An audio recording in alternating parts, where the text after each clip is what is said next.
This is Diane Seuss reading Ballad. Oh dream, why do you do me this way? Again with the digging, again with the digging up. Once more with the shovels, once more the shovels full of dirt. The vault lid, the prying, the damp boards. Mother beside me, like she's an old hat at this, like all she's got left is curiosity. Like curiosity didn't kill the red cat. Such a sweet, gentle cat it was. Here we go again, dream. Mother wearing her take out the garbage coat. I haven't seen that coat in years. The coat she wore to pick me up from school early. She appeared at the back of the classroom early. Go with your mother, teacher said.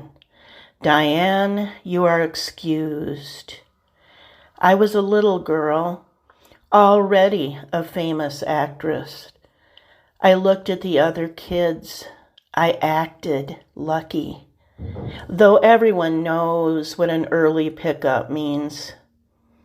An early pickup, dream. What's wrong? I asked my mother. It is early spring, bright sunlight, the usual birds, air teetering between bearable and unbearable, cold but not cold enough to shiver. Still, dream, I shiver.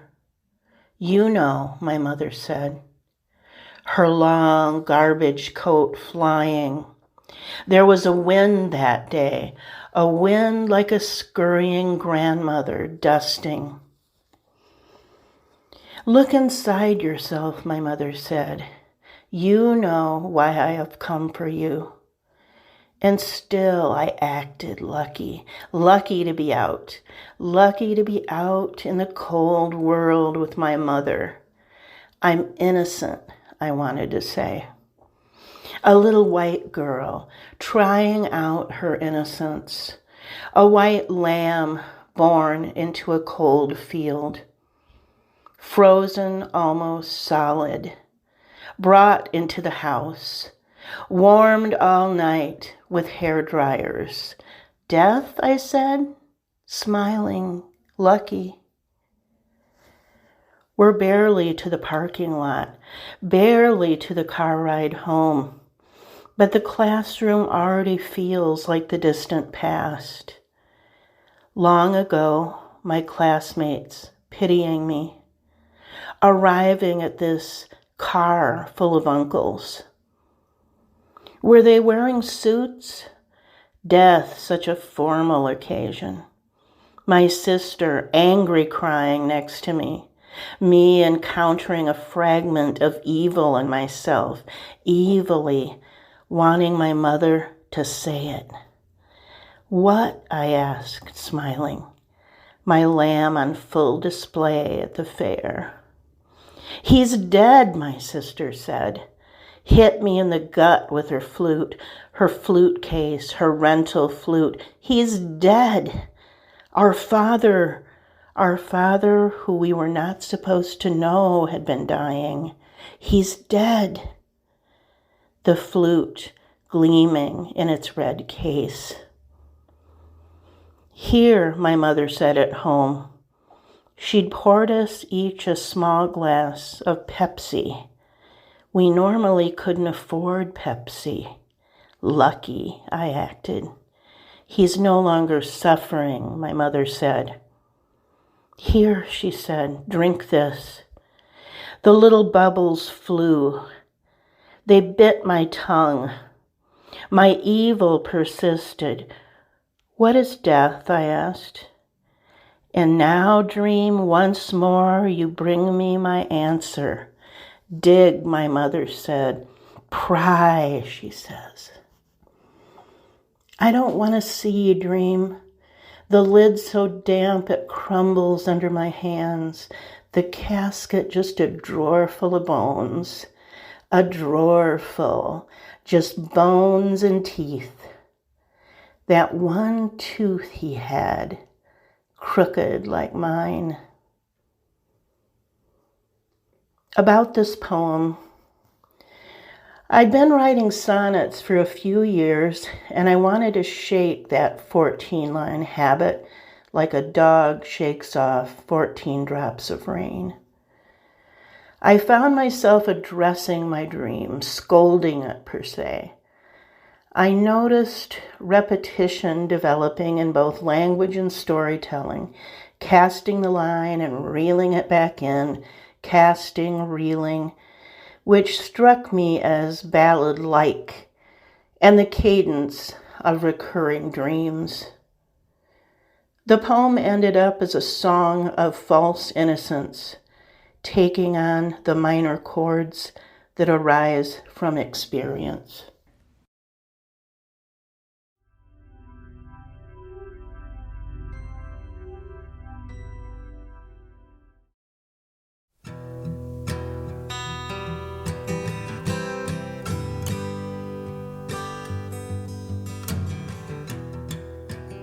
Yes, indeed. Here I am for about a week I am so glad to that I'm see alive. we were going to record. We were going to go to the studio.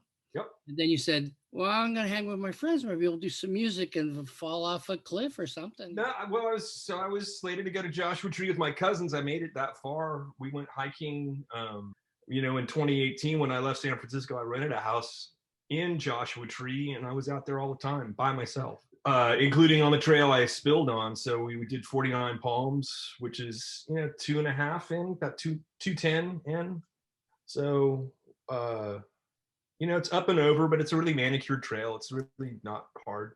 Yeah. But to get to the Oasis, to get to the 49 Palms Oasis, you have to go over some rocks, like Joshua Tree-like rocks. And Right. typically I go in the mornings when I'm out there before it gets hot, and we're like, let's go get some tacos. So we're hiking out of the basin around the Oasis, and I got up on these rocks, and there's two conjoining rocks, like a little gap here, and I was like, I'll just step over that gap. I don't even know I'm not sure what foot lost grip. I'm not sure what happened, but I went down between the rocks and just kind of arced my knee in, and that broke my tibia. My one cousin was in front of me, so he didn't see it happen. My cousin, who's an EMT or was an EMT, was walking behind me, and he said that you went down so quickly I couldn't even see what happened. We fortunately had cell phone service, so we called San Bernardino. Fire department was there, I don't know, 45 minutes because they had to hike in. And they'd already dispatched the air ambulance. They were like, there's no way we're walking you out. Right. So they basically hit me with a big shot of fentanyl and rehydrated me. And then I had, two guys under my arms and two guys grabbing me by the waist in my shorts and hopped me down the rocks to a flat point, which was fun, howling like an animal. And then they dropped me in the basket. There's a guide wire on the basket, and the guy who was taking me up to the helicopter, he's supposed to stay on the ground and hold the guide wire so there's no kind of lateral motion. And he lost control of that. So I flew into a palm tree head, and they were like, keep your eyes closed because there's a lot of grit flying around. So I had my eyes closed, and I'm like, it feels like I have leaves on my face. And so I was just in the edge of this palm tree head, but they backed me out quick and they got me up, actually got me in the helicopter. And the crew chief, was a woman who's it's all volunteer, that air ambulance. And she's like, you're in. She gave me a big hug on the gurney. And I was like, great, and then it was hospital time. Everyone's going to talk about the pandemic. Like, how have you survived it? Everybody lost their center. Yeah. Everybody lost their center. And I just felt it was important to talk about just the feeling of losing the center. I even with the broken leg, compared to what one of my best friends lost 3 people in her family to COVID. you know, how many basically like 2 or 3 people who, you know, could come to the house, and that was that. And so I'd wake up in the morning, walk the dog, go in the basement and work, and that's kind of been my life. And then And in the midst of that, this is the best album you've ever made. it's, yeah, and I think it is, and everybody I've sent it to has told me it is. Yes. And the first song in the series existed kind of in February before we went into lockdown.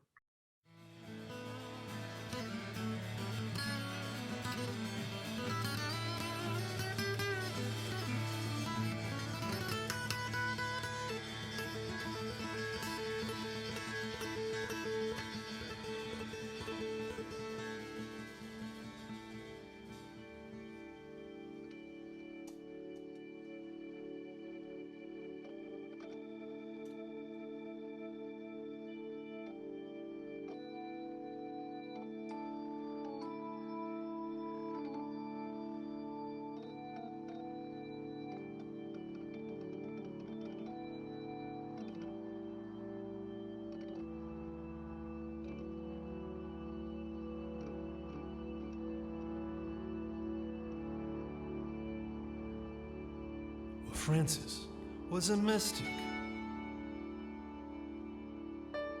I saw him walking in the fields.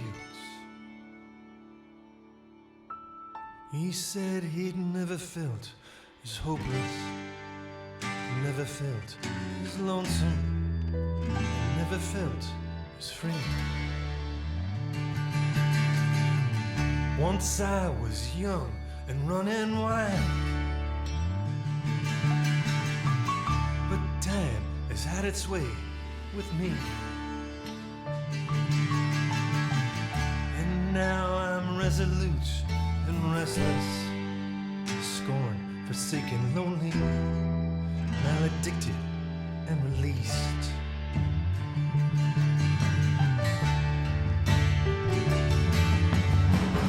And in this shared hallucination, the unproven is believed. What's the point in looking around? How do we call things into town if we know just what we think?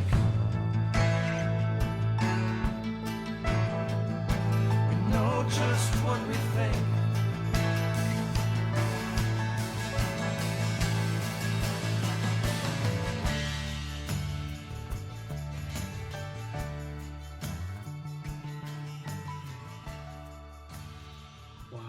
And I had been asked, I've been kind of slussing around. I hadn't been to Europe in a while, solo, and I'd had a really good time a few years back, just in a passenger car with an acoustic guitar. And I was playing like houses, you know, sure, living rooms, but super fun. And so I wanted to get Greg, and because Jonathan's in Europe, on this little network that I found in, you know, northern France, Netherlands, Germany. And so I was talking with the distributor, and he's like, I like this record, we'll distribute it. I just like one new track. And so I was scrambling because I was running out of time and I didn't have a lot of money. And so I called kind of some of the Third Mind people, and then Willie Aaron, who I play with in the band that was going to play with at your place, with Two Heads, which is John Mormon, who plays with Matthew Sweet, Willie Aaron, who's a bouncing act. Willie was like Leonard Cohen's musical director for a while. He's a great keyboard player, and DJ Bonebreak. Yeah. And so I kind of wrangled these people in, and we did this song, Confirmation Bias. I was like, wow, that's kind of coming out pretty well. And then like door shuts, and like literally like the day we were finishing that song, because we had basically 2 4-hour sessions that we did that in. And so we're getting a rough mix together, and I get a call from Eyelids, who were supposed to play at your place, and we're supposed to play in Santa Monica. And and they called me, and I was like, yeah, my wife is immune compromised, and I just like, I'm not comfortable getting on a plane. And Willie and I were in the studio, like, because we were supposed to fly to Oakland and meet them. We had a sold out show at the Ivy Room, and So I just called Lonnie at the Ivy Room and I was like, "Are you okay?" And she's like, "I was going to call you and shut it down." Yeah. And so we just basically kind of cobbled it together, one song at a time. And it was just kind of automatic writing. I was just kind of writing what was coming in my head. And, you know, like Michael McClure died during that period, the poet, and I was reading Michael McClure stuff and things were just kind of coming in, and it was just oozing out. But the thing that was nice, if there was anything nice about pandemic, because there wasn't much, but you know, I've kind of adhered to this kind of Americana styling on a certain level. Just kind of, I made a decision to do that a while back. You know, cowboy chords and kind of blues structures, essentially. You know, I'm weird. I drop measures. I do all these kind of, you know, I might have a modulation and all this shit, but it's basically, you know, it's pretty straightforward. And I you know, last couple of records, I really tried to stay in that lane. Right. You know? Right. And I was like, I don't need to stay in that lane this time. Like, there's no lane to be in.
Robert, when did just your filmography? Because I know River Bottom is 1994 it comes out, but you did some films to lead up to doing this first feature film. Yeah. Well, the first, because I got out of Cal Arts a year early, so I got out in 1990. I was supposed to get out in 91 because I ended up doing, you did all the music for everything I've ever done. So, Oh, yeah. So it was in 89 and 90. So in 89, we do Hub City Heroes and that really short film, White Nights. Okay. So, and then it would be 90, 91 that we did I'll Be Home for Christmas, which was the Universal Studios film. Yeah. And then, Which was like about a 25-minute film. yeah, it's a short. It's a short. It's a short. The thing that still haunts me to this day, it was the first time because Universal didn't want to allow you to do the music score for it because they didn't. A wise decision. No, it was the worst decision because up to then Hub City Heroes is a brilliant piece of music. I mean, all the pieces that come together and A whole lot of trouble. a whole lot of trouble from that. comes from that was the genesis why that song was written. Yep. And I remember the first time you and John played it was at your house on that stairway. Yep. But I get to get out early because I get to make this film over at Universal Studios. Yeah. And that was I'll Be Home for Christmas. What do we want for Christmas? How about a smoking jacket and a cigarette holder, like the rich people have in the old movies? I can see myself. Hey, Bato, orale! What do you think of your father as a king? Or maybe a pipe, and I can be an educated man.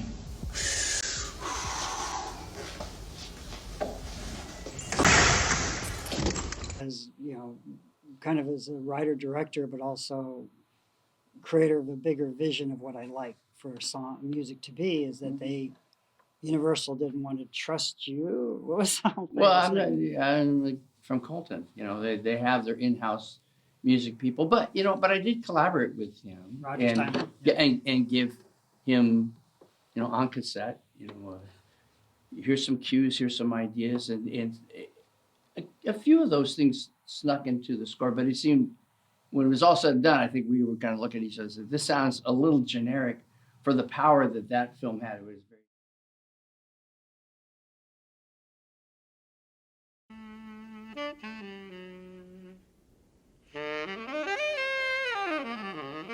Here's a guy who never acted in his life, but he brought so much physical dimension and the value is all the scene where he dies. Yeah.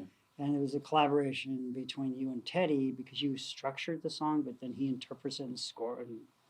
Oh, it's amazing. I mean, that again, for me, in the film. I mean, he brings this gravity to the film, and it changes the film. I mean, you wrote it about real kids for your experience with them in the education side, and yet Teddy's a real person from a field in jazz, particularly that's undersupported.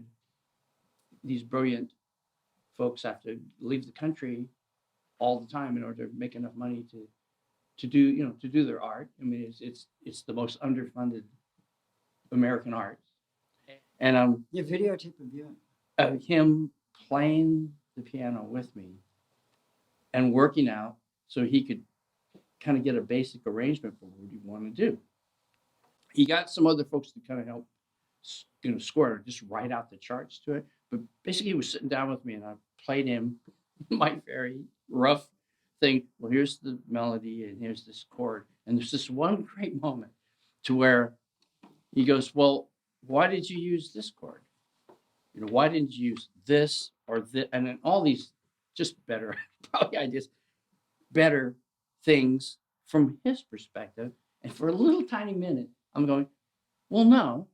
The reason I use this little basic chord is because it gets me to this thing. Oh, well, that makes sense. let's continue. And it was like, here's this legendary person who I'm reasoning with. I go, oh, no, I got this for this one chord.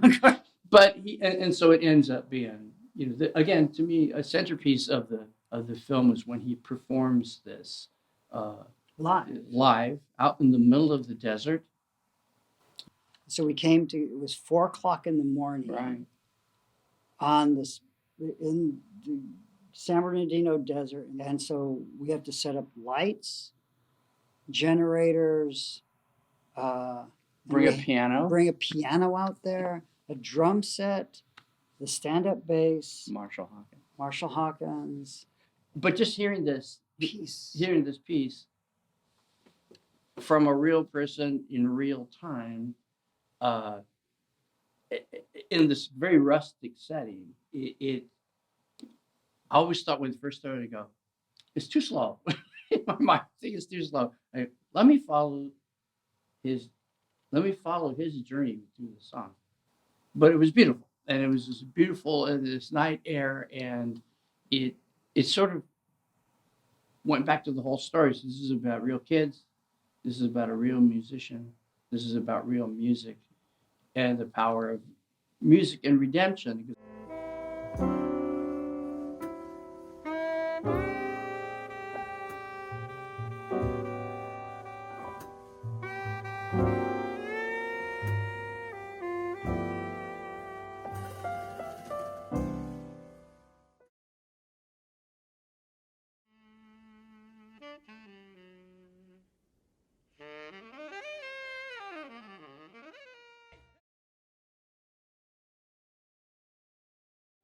This is another Leroy Hickman Leroy song.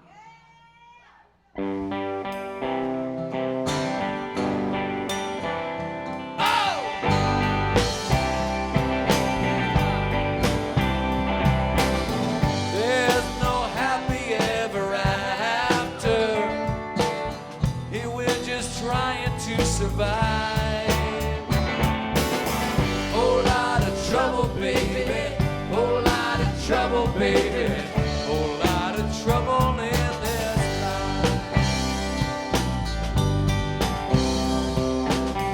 You work and you can have your money, but that don't give it to you right.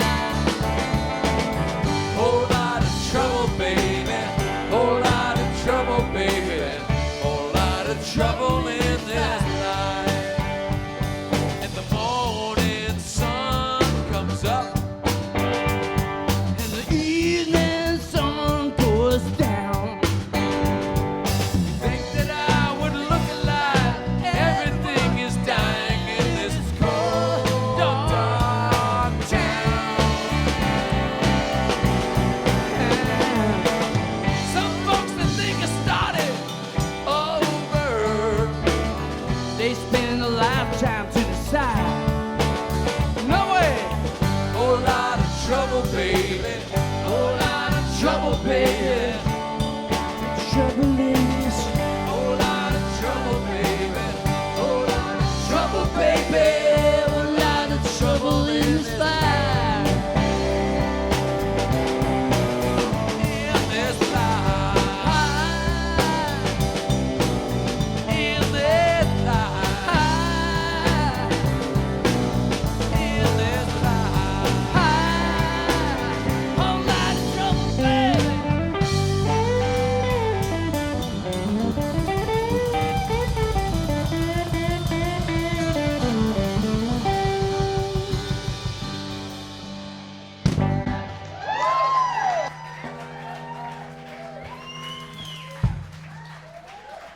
Chris Leroy, Christopher Daniel Leroy, Christopher Daniel Leroy. Johnny Rodriguez de la Parra.